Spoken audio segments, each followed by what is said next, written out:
Hello, Jessica Henry here. Today is the final day for the self-portrait, and I did finish it. I spent about 4.5 hours on it. And so what I did here in this video is I doubled the speed. It's not super hyper fast, you can still see what I'm doing. And I decided that I just was doing a voiceover. And so you can follow along, and there's plenty of spaces where it's just quiet. I've got soft music, and I hope that you enjoy this. And I wanted to thank you guys so much for being with me in this journey. I think it was a lot of fun, and I hope that you also enjoyed it. I don't show my palette very much in here because if you've been following along, I have shown you quite a bit how to mix up different colors and so forth. So I am just showing you on this one how I finish a painting. I also want to mention that October 30th, that's next Tuesday, 2018, at 1 p.m. Eastern Standard Time here in America, I will be on a podcast live. And if you would be interested in being a part of that, there is I'll put a link down below. There's a means where you can call in a question. It's a voicemail situation, so you leave it and then we will answer it live on that podcast. So check it out, link below, and I hope to see you then. All right, thanks so much.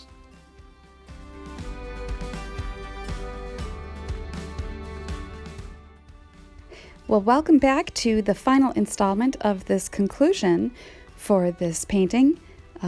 What I am going to be doing in this video is I'm going through the painting and I'm just isolating areas where it needs a little bit more finesse or finishing up. So I wanted to start with the face. So I'm just starting with some of the areas that I felt needed a little more impact. Under the jawline, behind the ear, there just weren't enough anchors. By anchors, I mean that strong accent shadows. So my shadows weren't strong enough, so I'm just going through and hitting them again. Sometimes as you're going along working on something, it has a tendency to get really muted. If you look at something long enough, it becomes either the darks become a little lighter, the lights become a little darker, our eyes adjust, and so the longer you look at something, the more muted it becomes. So it's good to step away every now and then, turn your canvas towards the wall, or, just take it in another room, or, just don't work on it for a while and then look at it again. And then also, sometimes even while you're working, if you find that you've been working on a passage for a long time, jump around, go work on something else, and then come back. It's important to do this, that you don't get sterile in your vision, because by that I mean you can just start to get everything middle ground. So if I work on her face a little bit, then I might go work on the fence or the trees, and then I come back to it. And so that's what I do to try to keep unity throughout the painting, as well as maintaining my vision of those strong contrasts, because they're there. You just have to pull them out a little bit.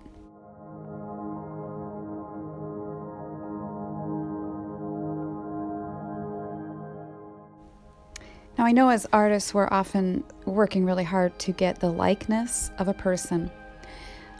What I find in doing portraits is, while of course it's important to get the likeness, because otherwise, that's obviously what you're working on. But more importantly, if you can capture the spirit and soul of a person, that's even better, because that's the part that is longevity. I mean, that's long term. To capture some mood or just character of a feeling in a place, it creates a more evocative painting.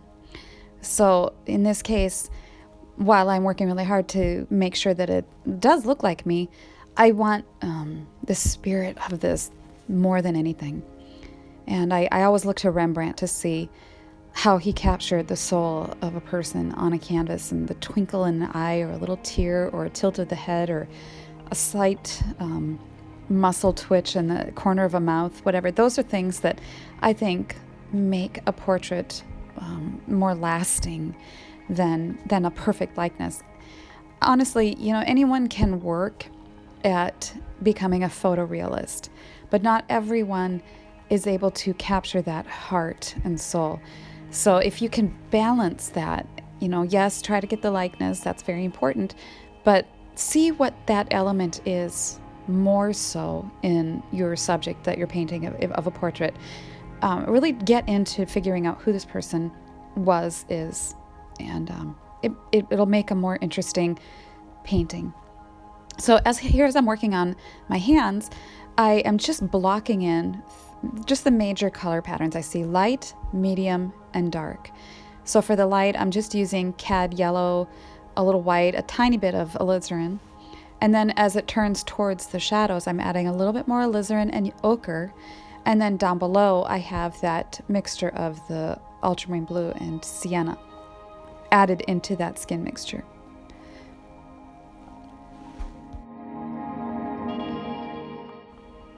I will go back through later and add a little more finesse on the hands. What I'm doing here right now is I am using a different medium that I haven't mentioned before. It's a product by Gamblin called Galkyd Light, Galkyd. And what I'm doing is I am putting a very thin layer on my painting just to freshen up the area where I want to work. Very thin. I don't thin it down with turpentine or Gamsol or anything. I'm just putting a thin coat of that on. And then over into that, I will work a little bit more of some scumbling and some paint and so forth into it. I like a little surface of that on my dried paint, just so that as I can glaze other colors into it, scumble colors, and it sort of seems to receive it a little bit better. If you're just to do a thin coat of paint on a dry canvas, you can do that too, but it'll create more of a dry brush effect. And in some of these areas where I'm scumbling a very thin coat, I don't want it to look scratchy dry brush. I want it to look more like I just painted it in one sitting. So that Galkyd Light is sort of a little trick that I can use to make my painting look like I did it all in one sitting, a la prima. So I'm going along here and I'm adding a slight chalkier blue-brown area to just the highlights of the coat. In painting something that is black, there's very subtle value shifts. So where the light is hitting it, it's outdoors, so it's a very cool light. So it's a bluish tone. So that means my shadows have to be warmer.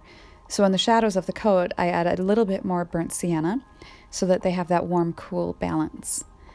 And again, I'm just hitting up some of these passages with that highlight color, just a little bit more intense, keeping it very soft.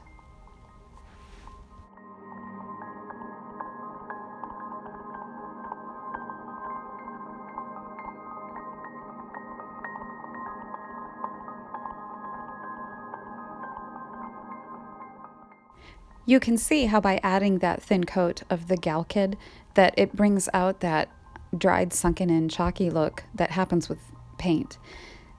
It can tend to sink into the canvas, and it's hard to see the information that you put down when the paint was wet. So by putting a thin layer of a medium on there, it helps to draw it out. And then I can say, oh yeah, that's right, I did that there. And so it's sort of like the reveal codes button. You can see what you did.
And here again, I'm putting more of the Galkyd Light on the scarf because I want to work in this passage. And again, it was looking chalky and dry, so I can add a little bit of that.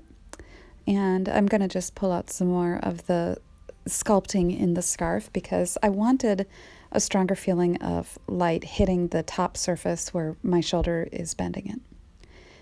And so, just a quick layer of the Galkyd, and I'll go through here with some highlights.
In this passage here, where the scarf meets the grassy background, there was sort of a subconscious feeling that I was thinking, I guess maybe not subconscious, but I was feeling that connection to the earth, and that scarf was knit in a pattern called Irish moss.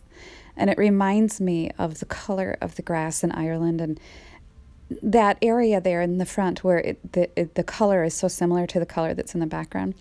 I thought it was sort of a symbolic moment to almost lose that scarf to the background. It had a feeling of connection to the earth and wrapped around my neck, my heart. Just was that moment where it's one of those things that you kind of feel more than recognize. And so that was important to me, that color was very similar and that it was connected there.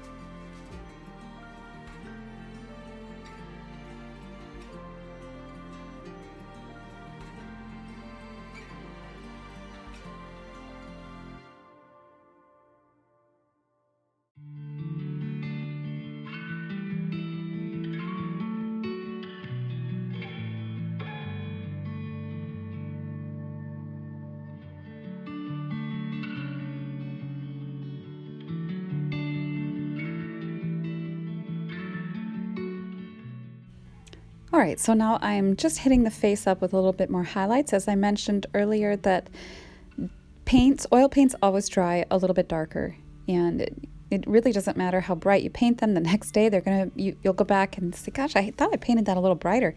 So you want to come back through and just hit those a little with a little more impact if you're working on something that requires that. In this case, there wasn't, like I said, there wasn't enough middle tone. It was all middle tone on my face. So I started this session out with hitting my accents more, so now I needed to come back through and really pull out those highlights because, again, they got muted. So just where the bones of the face, the skull, would be getting more of the light, thinking about the movement of light too, from the top of the face as it trickles downward. If my face was more turned up to the sky, you'd see more of an even coating of highlight. But since it is not, the impact is on top and then it cascades lightly to the bottom. And I love looking at Rembrandt's paintings. He was a master at capturing that movement of light down a face, stronger on the forehead and just a little bit on the chin as it fades down.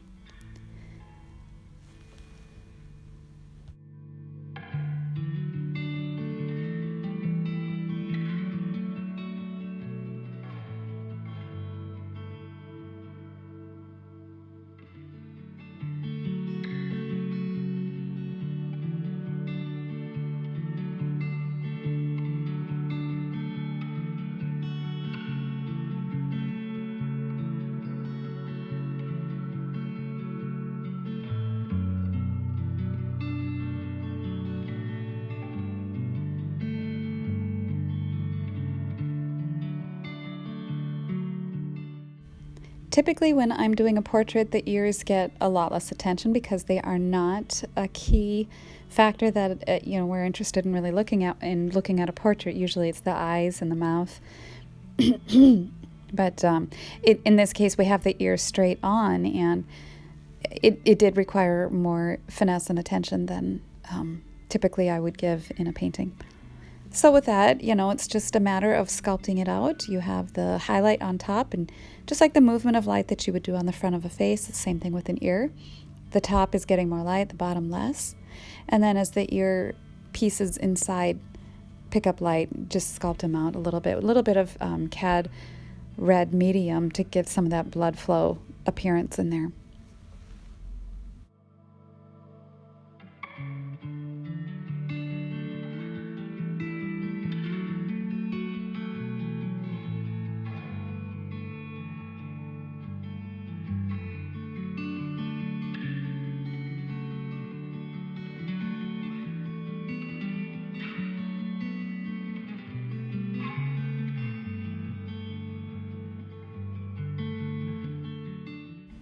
I'm also wanting to take careful consideration of where the edges are soft and where they're hard on an ear. Where you have a soft rounded curve, it's going to be a soft edge. And then where there's a sharp piece of cartilage or a sharp turn, you'd put a sharper edge. So all around the external passage of the ear, it's a soft edge. But where the top of the ear curls down inside the ear, that's a sharper accent. And where the top of the ear touches the hair, I want that a little bit sharper because it draws the eye upwards. So inside the ear, all of those passages can be soft. So I will just represent that with drying my brush off and just going over that edge and just rounding it a little bit. You can see in the reference here what I'm referring to with the sharp edge and where it's softer. And that's what I am focusing on here.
Now I noticed that the hairline was not quite in the right place in relation to the distance to my forehead. And I always try to keep that hairline where it touches the face very soft. It makes it feel more like the hair is growing out of the skin. If it's too cut and dried, it doesn't have that soft hair appearance. So I'm working a little bit here on my nose and getting a little bit more of that red feeling underneath. The nose and the chin have a lot more blood flow in it, and so I want to use a little bit more cad red in those parts of the face, as well as the cheeks too. It gives it more of that feeling alive look. So I'm working on the nostril and trying to get that accent in there, just the right darkness. And then I'm also, while I'm jumping around on the face, softening some edges, pulling in a little bit more color.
So I'm just working on fine-tuning the contours of the face and just pulling out more of the subtle, cool shadows, and as the face recedes downwards, it gets a little cooler. I'm careful not to add too much blue in that lower passage where it's receding, otherwise it would look like a 5 o'clock shadow. So there's a subtle violet warmth that gives it that illusion of turning.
And I'm sure you've noticed by now that it's a very small, little tiny brush. This paint is thinned with some linseed oil just to make it a little easier to flow off that little brush. And going through here with some subtle accents in the eyes and eyebrows, nostril, just cleaning up this passage so that the facial features have a little bit more articulate information.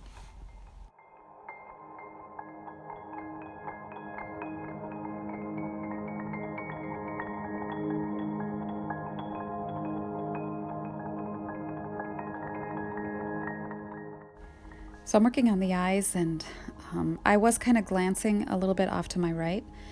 And the title of this painting is called Looking Beyond. And it was important to me that I get the expression in my eyes just so.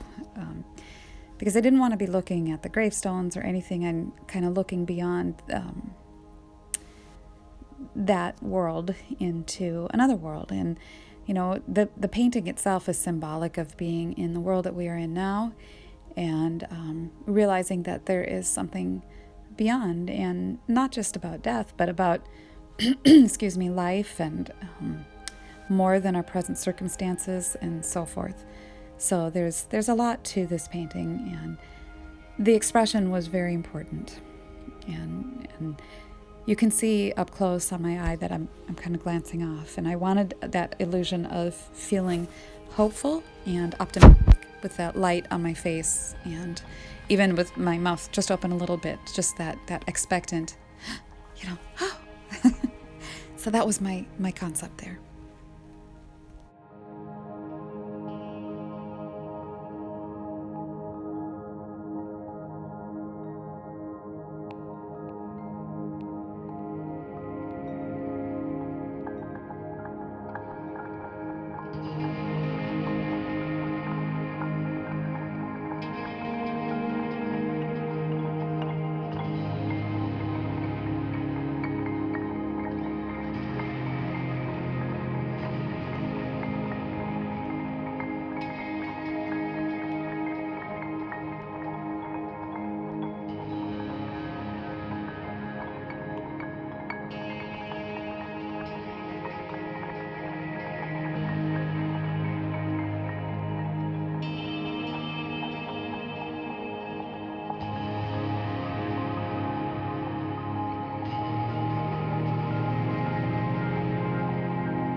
Now to finish up the hair, I did want a little bit, I painted a darker passage so that I was able to capture more depth in that area. So a little bit darker, and then over the top of that I added some highlight, just hair that was getting more sunlight hitting it. And I didn't want it too scratchy either, so I wanted to soften some of those areas.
It might seem like I'm spending a lot of time on that passage of the face, but that is what the entire painting is about. And I really wanted to make sure that my concept was met, that I had the glow in that area. So I'm going over that with several layers to make sure that it really does read as though it's glowing. And then I'll take a little bit darker passage and go into the background.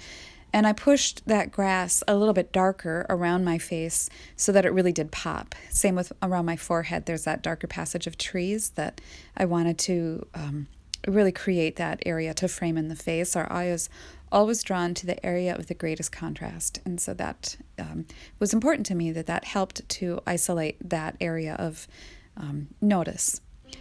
So just going through here now and pulling out some more of those. Where I put that darker passage around the face, I wanted to soften some of the edges where it was appropriate so that it almost had the illusion of glowing. Later, towards the end, I did kind of soften those edges even further so that it really did appear to glow. And working on the mouth, there's a little bit of the lip showing, and so those little subtle angles, to even just a millimeter, can make a difference. And so that's what I was working on in this area here.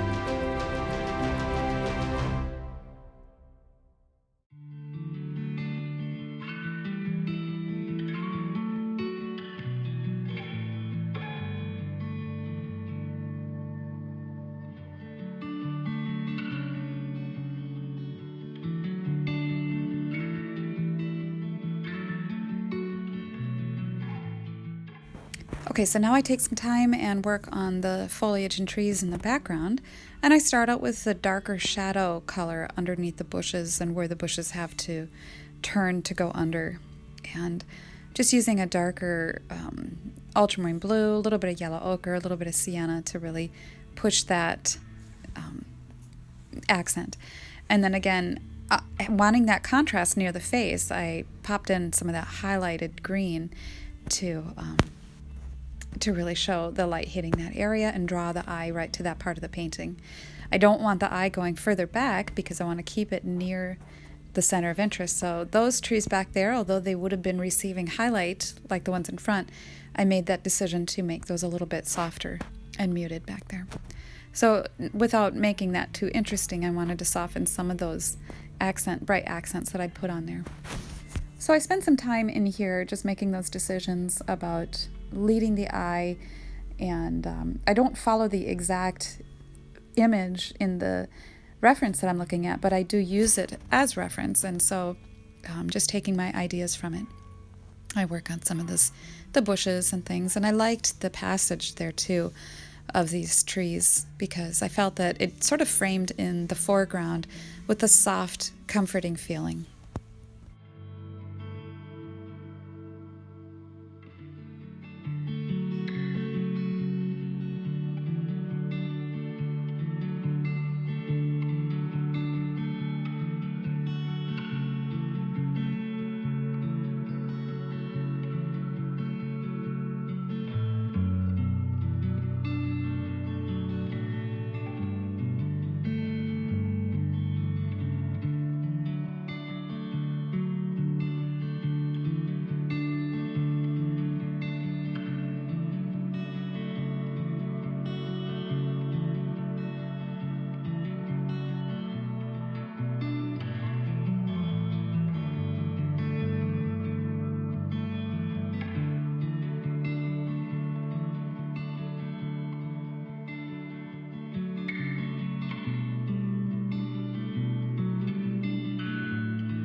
I'm thinking about the patterns in these bushes and trying to make sure that it reads in such a way that it doesn't look too patterny.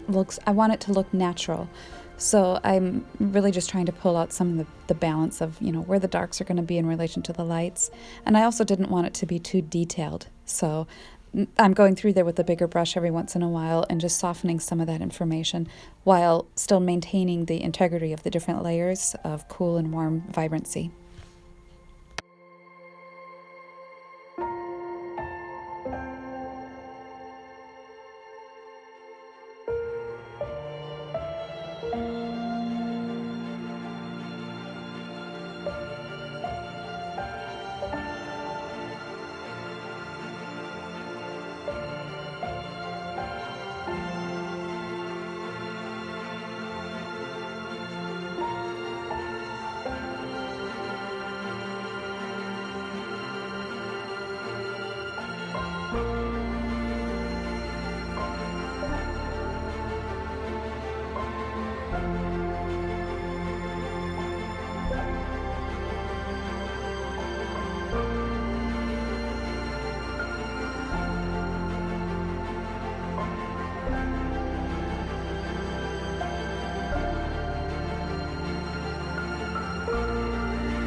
Like I said at the beginning, I do jump around quite a bit, so jumping back to the face and working on some of those accents and softer passages. Sometimes I glance back and see, oh, that should have been softer, that should slip back into shadow more, or oh, there's a little highlight there that I really felt needs to be in place. So that's what I'll do. I'll just jump back through and get a different brush, cleaner brush, whatever. And here I'm softening this edge on the bridge of my nose.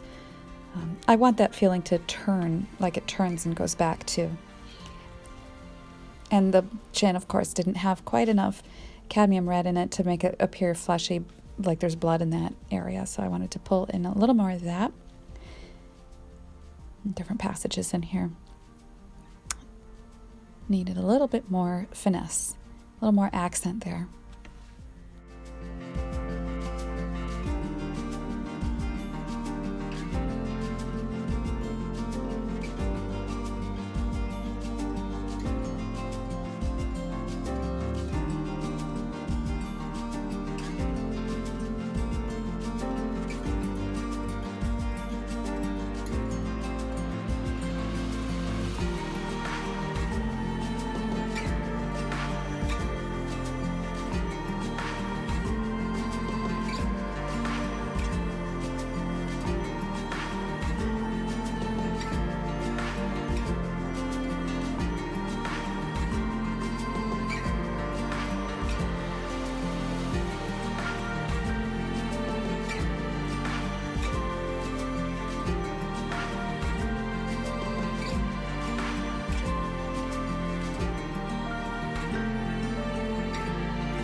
And I needed a little bit more richness in the hair. I noticed that the shadows tended to sort of dry that chalky sunken color. So I had put a little bit of the Gal Kid on it and pulling out some richer tones of the... I did use the burnt sienna and the ultramarine blue, but I used a little bit more sienna in this mixture with a little oil, linseed oil, to really get that nice rich brown. I'm pulling that upwards into the hair, and then I'll come back over that with some more highlight just to make... I like to have the highlights moving into the shadow rather than the shadow moving into the light. See how on this passage it looks like the shadow is encroaching on the light, and I prefer to have it the other way around. So I paint the shadow on first, and then I come over that with the highlight.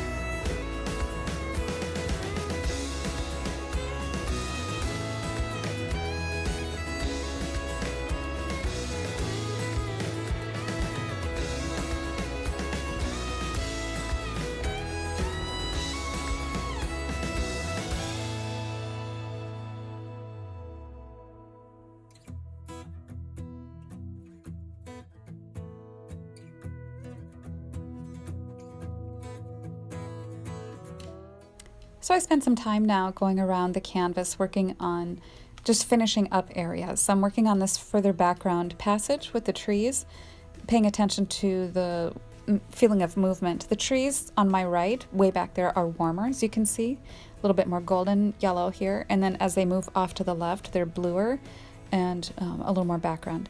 And I know it's hard to see because there's a glare on the canvas, but I was working on the clouds a little bit.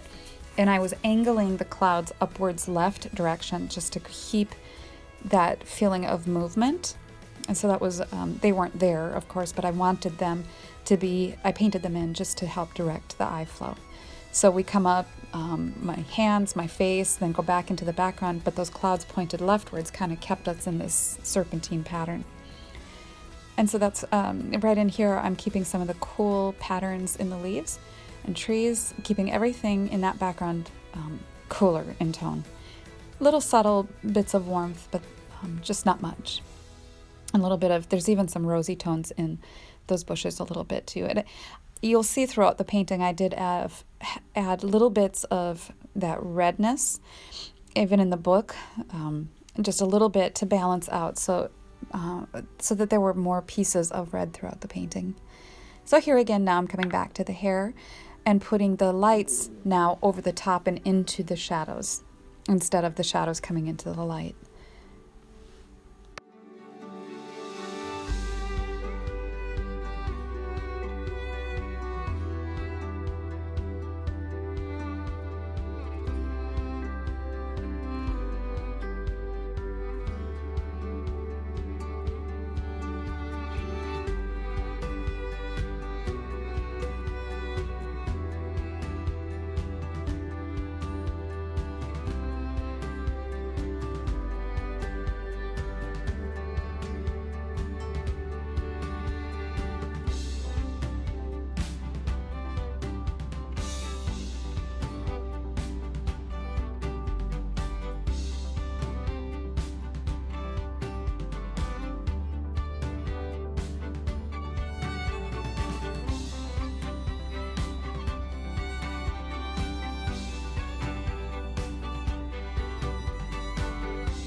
So working on these gravestones, In the picture, they were a little brighter, more articulate than what I painted them. I didn't want them to be really drawing the eye.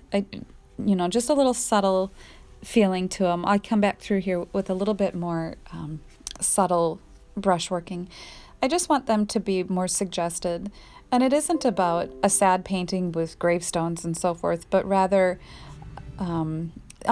there's something I find poetic about some of these ancient cemeteries. So I wanted to include them as a suggested idea. Ireland, I come from, my family comes from Ireland, and this is actually in Tipperary, very near County Cork, where the Callahan family comes from. That's my family. And, so being there at this abandoned graveyard, it was so beautiful and poetic. You have no idea who's buried there. I didn't go into it because it was closed and you couldn't just walk in. But who knows? I mean, it could have been family. I don't know. One can imagine. But the idea is interesting, and I thought that it made a very artistic concept.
So as I'm working on some of these details going around the canvas here, I'm going to talk to you a little bit about what we're doing with the Renaissance Academy.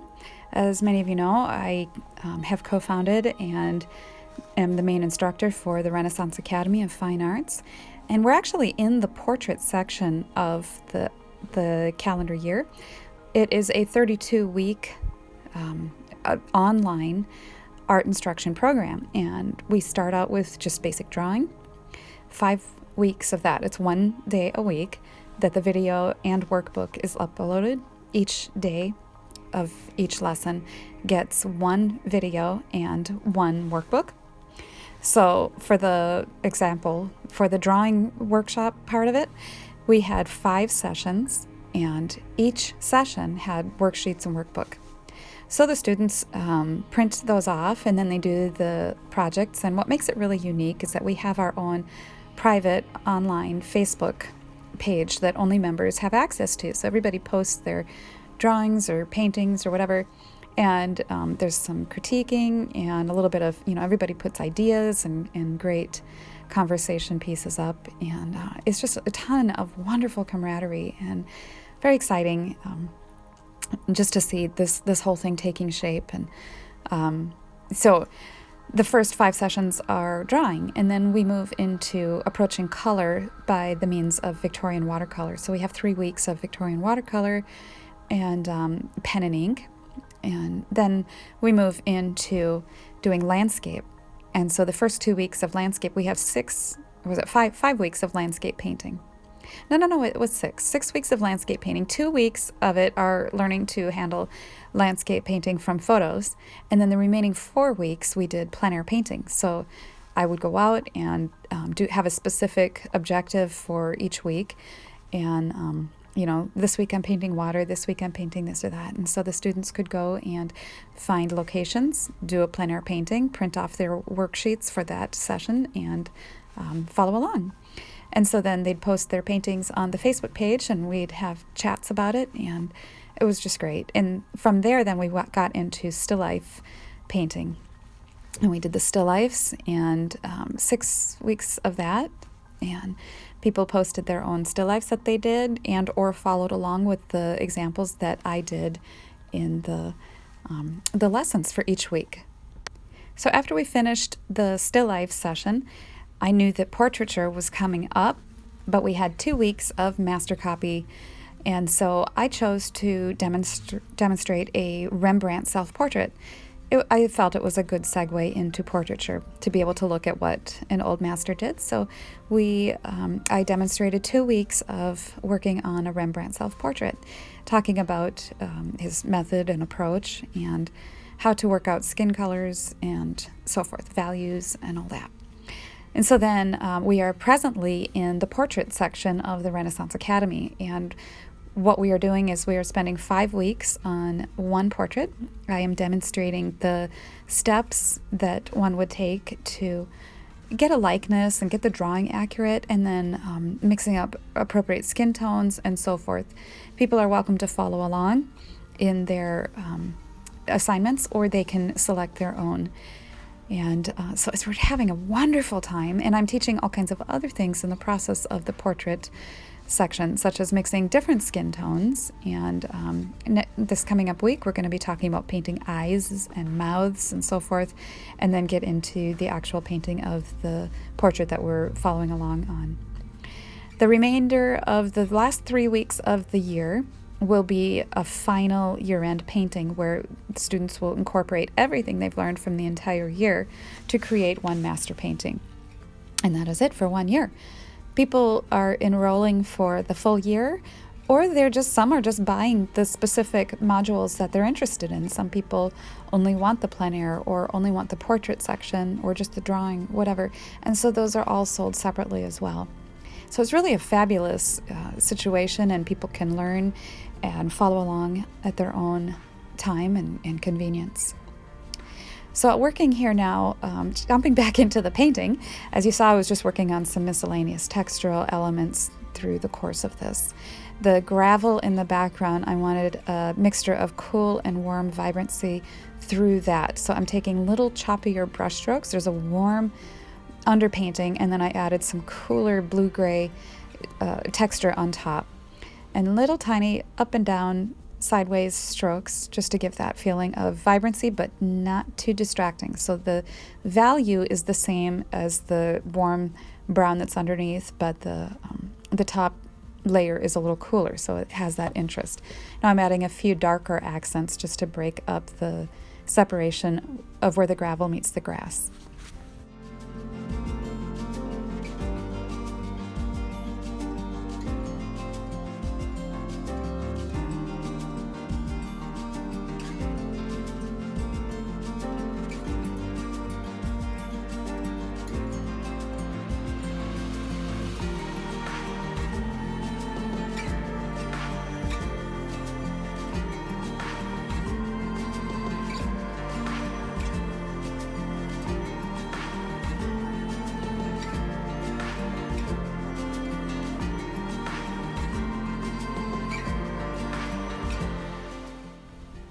Now, when painting from photos, you can obviously analyze them to death and see all kinds of infinite detail opportunities, but you really have to select and choose that which is going to help and accent your painting, because your painting is what's going to be hanging on the wall, not the photo.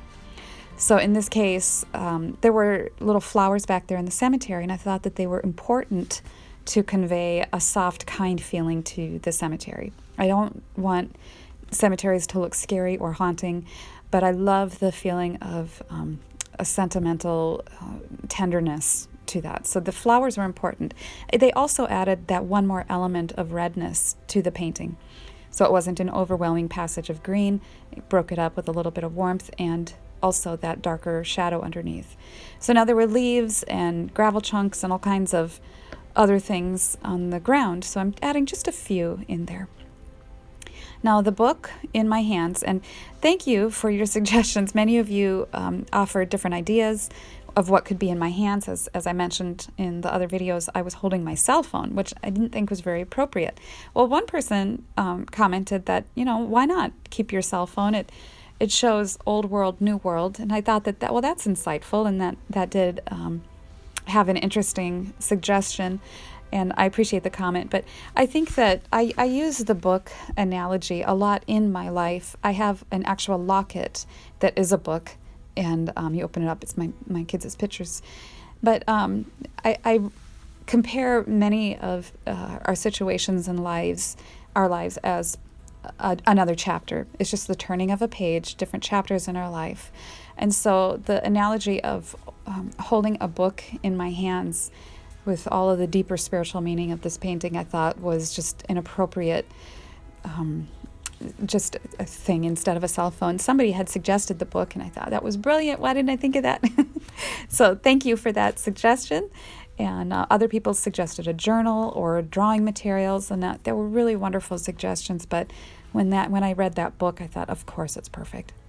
So I'm thinking about where the balance of cool and warm would be on the book and the natural lighting. I wanted it to blend into the atmosphere without being, just this red token down below, because it's a secondary matter of importance to the face. So the face gets all the detail and attention, but the book is important, and the hands. People are very sensitive to hands in a painting.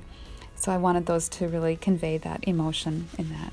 Also, there's a subtlety in the background there behind my back, and I'll get to that when I work on it a little bit more towards the end here. So I'm just making that a little bit more cooler in tone where the sky would be hitting it, adding a little bit more dustier passage around there. And I trimmed the book down a little because it was too big to fit in my hands. So giving it the back cover and the front cover, a little bit of gold paper there, a little highlight on top, and there's my cool tone at the top edge of the book, a little bit of blue like that.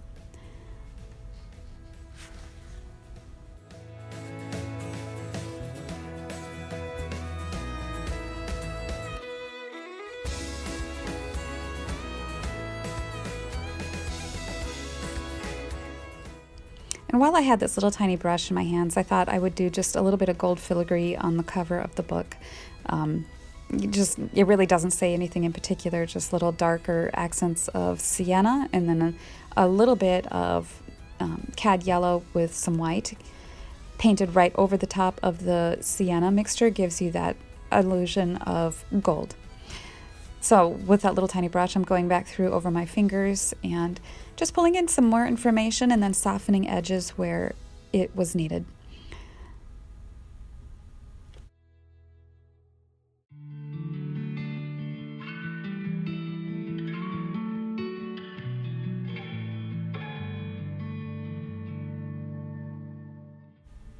One of the dangers of using a teeny tiny brush is that you can get a really clean, sharp edge.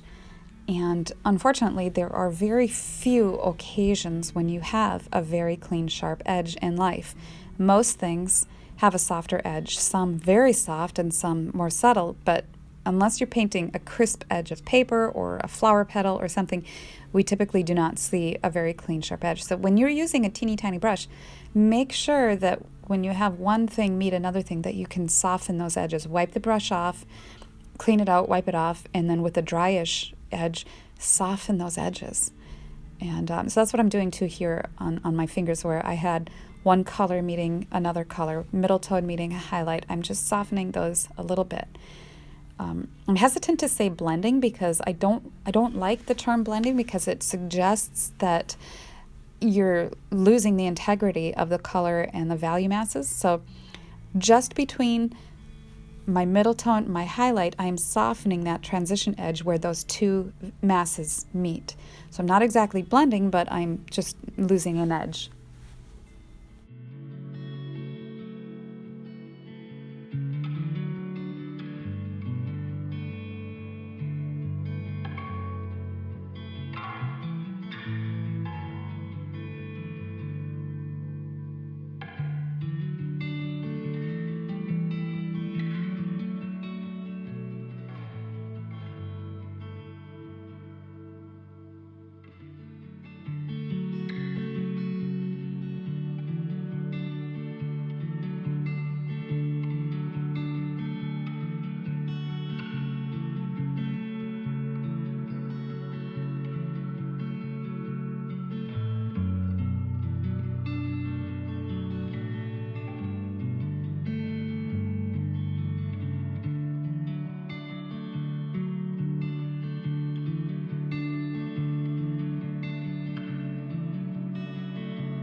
I was really looking forward to getting to the passage where my sleeves met my hands, because I knew that that area there would really have more of a feeling of that overlapping the hands. And I really was anxious to soften that edge and put a little bit of highlight on that. And I think it looks much better getting that soft edge there where the sleeve meets the hand. And that's just more ultramarine blue than sienna, but that you can make a very rich black by just those two colors. And so I'm putting a little bit of highlight on top of that, thinking about too where the bone structure is inside the sleeve there. And I know that there was some foreshortening there in that lower forearm.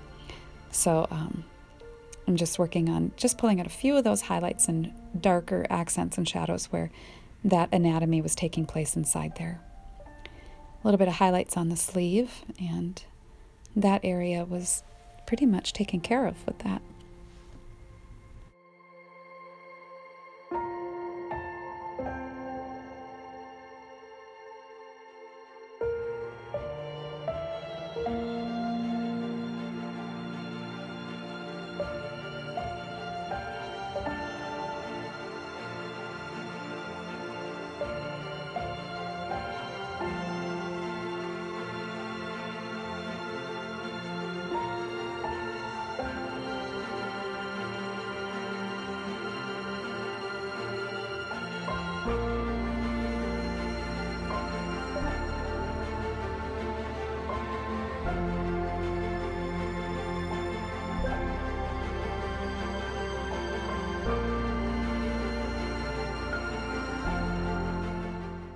And while I had that color on my brush, I saw more of a ledge there where my hands were sort of resting, but they weren't quite resting on that ledge. So I wanted to demonstrate that my hands were lifted up from that, which indicates that I'm holding the book up rather than resting my hands on it, which is, I felt that it was a subconscious emotional feeling. And so that was important to me to indicate that shelf ledge, that stone ledge there, where I was not resting my hands on, if that makes sense. So working on just a few little pieces of gravel and things back there to add that interest to that specific area. That's what I'm working on. And then I work my way up the sleeve just to, again, draw the eye from the hands straight up to the face.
The very last thing I do in a painting is I take a dry brush and I just go around and I soften edges and accents and brush strokes that maybe were distracting and see where I can lose an edge. And so that's what I'm doing there, and the painting is finished. And that is a cross behind my back for symbolic reasons, obviously. So you can see it right there. Thank you for joining me. I really appreciate it.